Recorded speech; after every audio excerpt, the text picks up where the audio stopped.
it's time to meet Mr. Cool. Don't you just hate the third day? No, not the third day of a migraine or the third day of a head cold. The third day spent in a heat wave without air conditioning. Specialists know this because they've measured it. You'll stand through the first day, and maybe you'll survive the second day thinking, I'm not spending for no air conditioning just because of one heat wave. But by the third day, you're finished, you're desperate, you're sweating, you want out, you want a solution. You want to call Mr. Cool, Jack Eliav of MITS. He has all the solutions. Here he is. Jack Eliav, it's always fascinating when an entrepreneurial adventure begins, not necessarily by accident, but certainly in this case, by chance. One day you are on an airplane going to Los Angeles, pick up a magazine, you open it, and then what?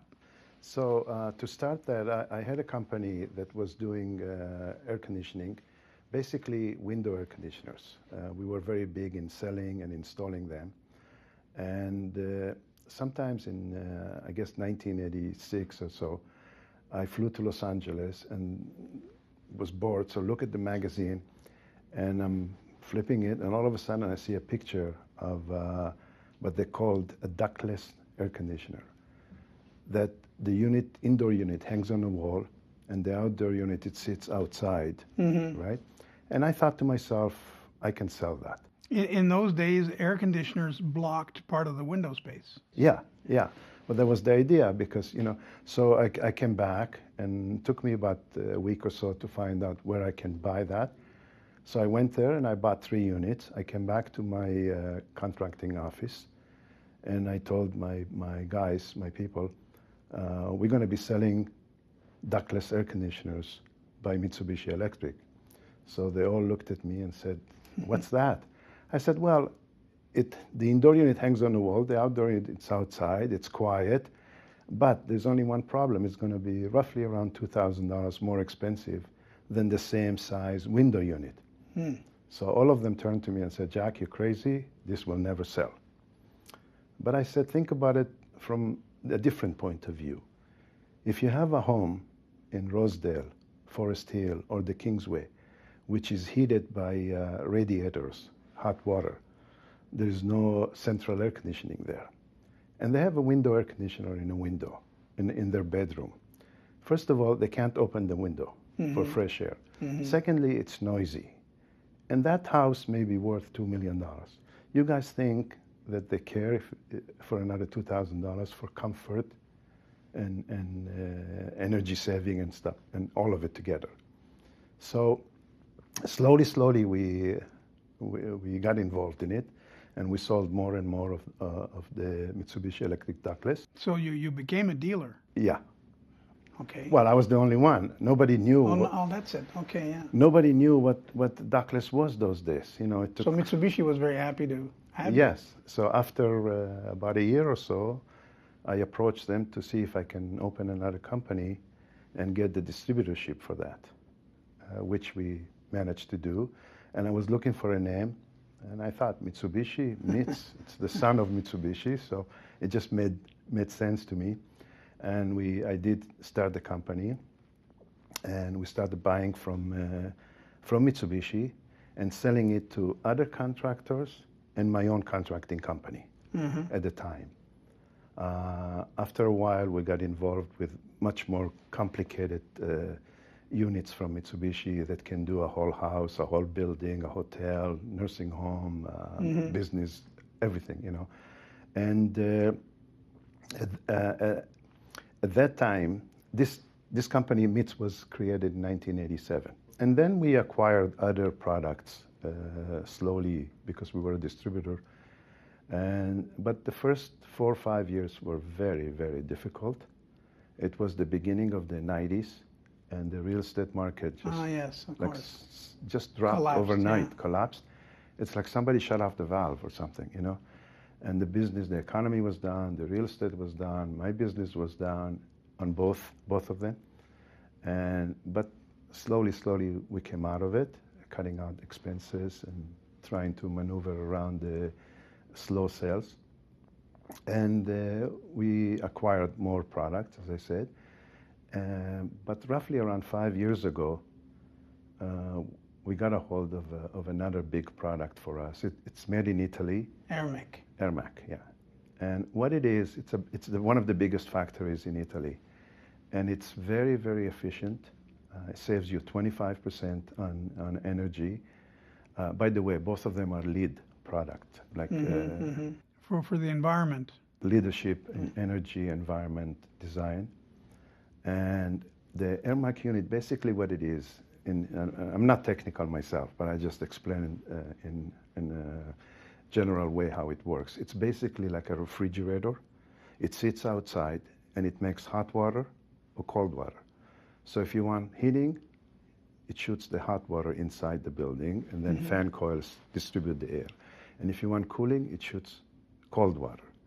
At the same time, it makes hot water for, everybody needs hot water for showers or whatever, right? So it's a very, very efficient system, and we're doing very well with it. We got lucky, and we have exclusive rights for North America.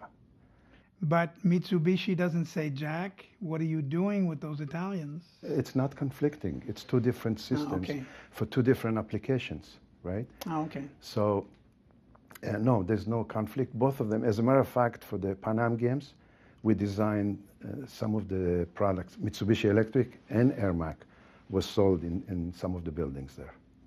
And is air conditioning becoming as essential as heating? A few years ago, heating was obviously deemed essential, and you'd read stories in the paper about people dying from lack of heat in their apartment and so on. Air conditioning was more of a luxury, unless you were living in Texas. But now I get the feeling that people want their air conditioning just as badly and consider it essential. Is that true? Not everybody. There's a lot of pockets of people that don't have air conditioning. Obviously, heating, it's a must in Canada, especially in Ontario.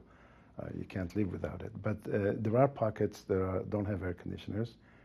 And the rule is that some people wait until it's really, really hot. And from my experience, I know it has to be 3 nights in a row of heat. So the people sweat, and usually they want to buy an air conditioner, and they want to buy it now. Yeah. Now, that doesn't make sense. You know, everybody's out of them.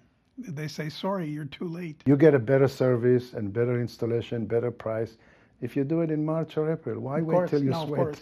But it's a human trait. I think it's pretty universal. It's in human nature. But your guys have to be ready for it, obviously. So do you have a ton of these air conditioners just waiting in a stockroom somewhere? Not somewhere. In my own facilities. In your own facility, yeah. Okay. And on that third day, I suppose demand must be crushing, and your sales force has to be ready for it. I have to put the order to Mitsubishi in December, and in April, May, June, July, August, I get 2 shipments every month, whether it's hot or not hot. Yeah. So now we have to do the calculation, and sometimes you're wrong, sometimes you're not wrong. And in the downturn, I want to get back to that for a minute. In the downturn, of course, as we all know, the real estate bubble had burst. So that sector, your sector, was actually affected. People building houses stopped building them. People churning them, selling them, stopped selling them. People buying or living in them stopped doing all of that. How close to the brink did you come? Actually, very, very close to going bankrupt. It probably was the hardest time of my life, as in business. You know, as a young man, I always wanted to be in business, and I thrive on the success of business. I think it's, as far as I'm concerned, it's the best thing for me anyway. I like the challenge, and when it gets difficult, you just work harder. I had many days of 12, 14 hours a day. When you're doing something big, like a school or a hospital or something, I would assume that that's very different from just doing a bunch of houses or a new development or something like that. What are the differences, and how challenging is it to do something big? And can you fail? Yeah, when you sell the residential market, it's basically you sell to the contractor, and the contractor goes and install it. When it's the commercial, an industrial equipment, it usually goes through a designing engineer. So we have to talk to the engineer that designs that particular project and help him design our equipment into the building, because the engineers, they have so many other products. They're not exactly 100% on everything. So we have 7 engineers in my company. So we help other engineers design the Airmac and the City Multi, which is Mitsubishi Electric, more complicated units. Very, very high tech. And so once they do the design, then it goes for tender, right? Yes. And then the general contractor or the owner will get bids from contractors, and we give them a budget price up front. And what do you do in your house for air conditioning? It's all your products, right? Well, not really, because not in my cottage, it is my product. I have an Airmac unit there. But in my house, because it's ducted and it was built probably 50 years ago, so the units are not what I sell. So if the president of Mitsubishi flies over here for a visit, you don't take him to dinner at your place. As a matter of fact, I do, and I show him, because, as a matter of fact, I did. I want to show them a house, because they're not familiar with ducted systems. Okay. To them, it's like the first time the engineers, they came down, and they looked at it and said, why? Why are you doing duct everywhere? It's the same temperature in every room. I said, yeah, well, that's the way it's been forever. With the ductless unit, you can control every room, or with the Airmac, you can control the temperature in every room. Of course. Yeah. So you don't have to have 72 degrees everywhere. So your president understands that, and of course, yeah. He doesn't tell you get a new house. They come in, they take pictures at the beginning. Now they understand. Well, Jack Eliav, I'm sure your next house will have all Mitsubishi or Airmac products, and long life to you and to MITS, and good luck. Thank you very much for having me. Pleasure. Thank you. Chris Reynolds and Jack Eliav were our guests this week on Entrepreneurs, the Fiera series of the World Show. I'm Bob Scully. Have a great week. Thanks.